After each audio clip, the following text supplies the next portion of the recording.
इस दुनिया की ना कोई हकीकत नहीं है। ये दुनिया, लोग समझते हैं हम फ्रॉड कर लेंगे, कोई किसी से उधार लिया है तो हम जनाब हज़म कर दें। लोग समझते हैं कि हमने उसको उल्लू बना लिया, बेवकूफ़ बना के उससे कुछ छीन लिया तो हम बड़े महान हैं।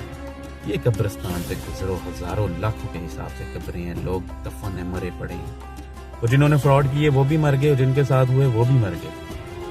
तो उसका सिलसिला क्या है? जो जो मर गए हैं उनसे क्या हिसाब नहीं होना? जो जिन्होंने फ्रॉड किए, क्या उनके साथ हिसाब नहीं होना?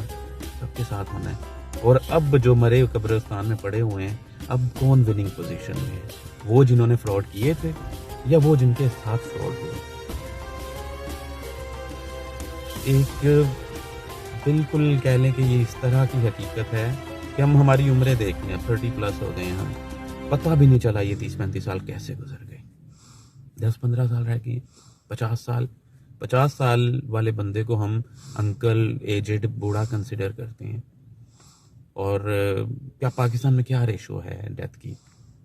मतलब 50-55 के बाद बोनस है, जितना चल जाए। और हम उस जिंदगी के लिए इस जो 10-15 साल रह गए हैं, 25-30 साल का अगर कोई बच्चा है, बंदा है, और वो उसके लिए फ्रॉड कर रहा है और ये भी नहीं सोच रहा कि इस दुनिया की कोई हकीकत नहीं है। यहाँ पर फिरौन आए, कारून के खजाने रखने वाले कारून आए और सब गुजर गए। ये सगी हुई है दुनिया किसी की? किसी की नहीं हुई।